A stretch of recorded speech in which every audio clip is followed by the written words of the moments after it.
এক বনে একটি শেয়াল বাস করত। সে খুব চালাক ছিল আর তার পাশেই অনেকগুলা মুরগি থাকতো। হঠাৎ করে শেয়ালটির একটি মুরগির উপর চোখ পড়ে। মুরগিটি দেখতে খুবই সুন্দর ছিল, যা দেখে শেয়ালের চোখ জুড়িয়ে গেল। এরপর শেয়াল ভাবলো, আহা, কি সুন্দর চোখ, কি সুন্দর নাক, গায়ের রং তো দুধের মতো সুন্দর। একে যদি আমি একবার পটিয়ে খেতে পারি, জীবনে আর কিছু আমার চাওয়ার থাকবে না। যেভাবেই হোক একে পটিয়ে আমার খেতেই হবে। এইগুলা ভাবতে ভাবতে শেয়াল ওই মুরগিটির কাছে গেল। মুরগিটির কাছে গিয়ে সে বুঝলো যে আহা, একে তো দেখে অনেক চালাক মনে হচ্ছে। আমার মনে হয় আগে এর সাথে বন্ধুত্ব করতে হবে, না হলে তো এ কিছুতেই পড়বে না। এইগুলা ভাবতে ভাবতে শেয়াল ওই মুরগিটির কাছে গেল। মুরগিটির কাছে গিয়ে শেয়াল কিছুক্ষণ তাকিয়ে থাকলো।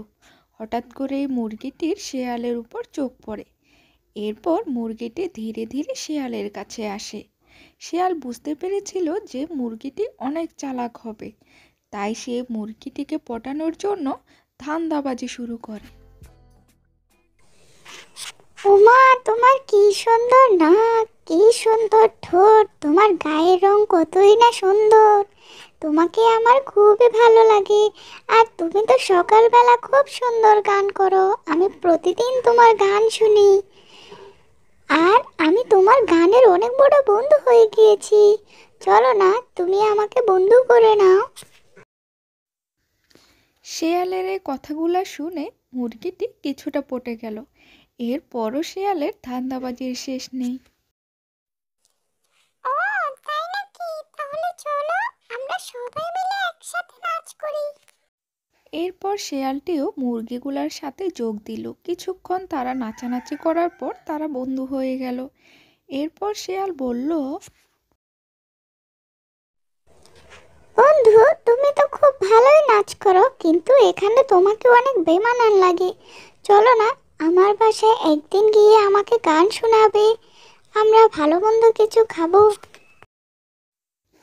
শেয়ালের কথার ফাঁদে পড়ে মুরগিটি রাজি হয়ে গেল শেয়ালের সাথে যাওয়ার জন্য।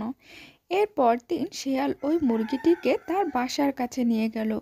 তখন মুরগিটিকে বলল, বন্ধু, এখানে তোমায় অনেক মানিয়েছে, এবার গান শুরু করো। তুমি গান গাও আর আমি নাচ করি। মুরগিটি অনেক চালাক ছিল, কিন্তু শেয়াল তাকে বোকা বানিয়ে তার বাসায় নিয়ে গেল। মুরগিটি কিছু বুঝতেই পারল না যে শেয়াল তাকে খাওয়ার জন্য ডেকে নিয়ে গেছে। এরপর তারা দুজন নাচ করলো, গান গাইলো। যখনই না মুরগির গান করা শেষ হলো, তখনই শেয়াল ওই মুরগিটির উপর ঝাঁপিয়ে পড়ল। তখন মুরগি বলল,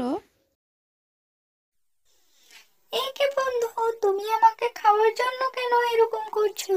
তুমি আগে আমার বন্ধু বানিয়েছো, তাহলে এখন কেন আমাকে খেতে চাচ্ছ?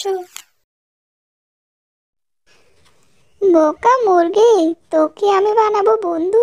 তোরাই তো আমার পেটের জ্বালা মেটাস, তোদের আমি বন্ধু বানাই কি করে? যা, এখন আর কথা বলিস না, খেয়ে আমার পেটটা ভরে যাক। এরপর আর কি শেয়াল পেট ভরে ওই মুরগিটিকে খেয়ে নিল। এরপর একটু আফসোস করলো যে এত সুন্দর মুরগিটা সে কেন খেলো। তারপরও ওরা তো অনেক চালাক, তাই ওদের কথায় কখনো ভুলতে নেই। তো বন্ধুরা, আমরা এই গল্প থেকে শিখলাম চালাক মানুষের কথায় কখনো ভুলতে নেই। তো বন্ধুরা, ভালো লাগলে সাবস্ক্রাইব করে আমাদের সাথেই থেকো।